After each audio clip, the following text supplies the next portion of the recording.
I want to show you one of my favorite features of Xfer Serum, which is the fact that you can import your own samples to create wavetables. So we're going to do that right now, and you can use anything. I'm using a fill from a crane pack here that came out on Splice, and so it sounds like this. So you can just drag and drop that from your Finder or even from the project into the oscillator window. And there are a few import algorithms that'll all turn it into something a little bit different. I can recommend the dynamic pitch follow, which is going to give you the best results. So we're just going to do that. And now we get something that sounds like this. So that's a bit messy. And you can go into, you can click this little pen over here and go into edit mode. So now you can edit every single frame of this wavetable. Like cycle through them, delete certain ones. So what I like to do is actually I like to decide for a few that I really like, or find a moment in this that sounds really good, just a few in a row. So let's have a listen. Actually, this little hit there with the release could be interesting. So let's find the first one, this one over here. So this goes on until over here. Okay, so now I can remove everything except the selected frames. So now we're just left with these couple of frames. That was probably the snare drum of the fill, right? That sounds like it. So now this obviously sounds very chunky. So there's this great feature that lets you crossfade between those frames over here in the morph section. So morph crossfade.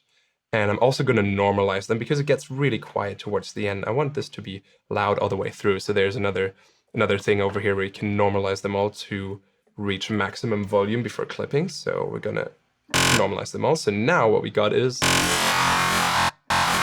So that's not steppy and chunky anymore because Serum has created frames between the ones we had to make this sound very seamless and nice. So this sounds a little harsh. So what we can do next in the sound design process would be using the warp modes to turn this from something harsh into something maybe a little more bubbly or gnarly.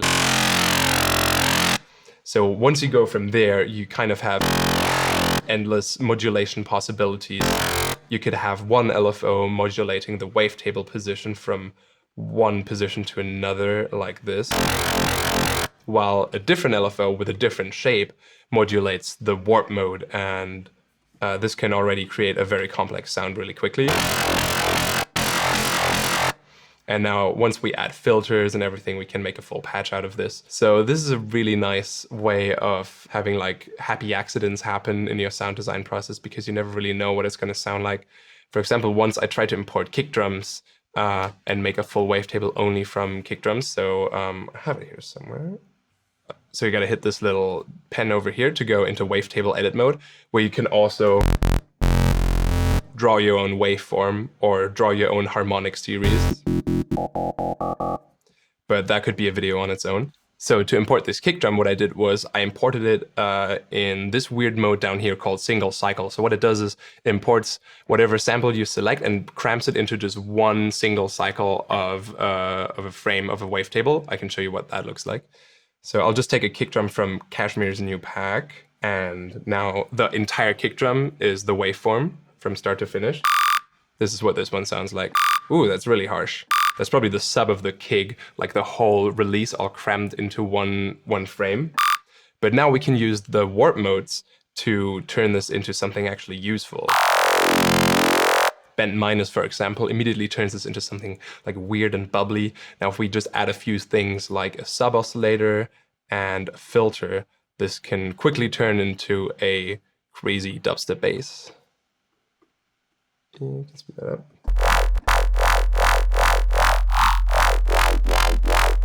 And yeah, this is a great way to create a sound you didn't know was there, get lots of happy accidents just from importing something that you don't know what it's going to sound like. And this way you can get lots of ideas just playing with importing all kinds of samples into Serum.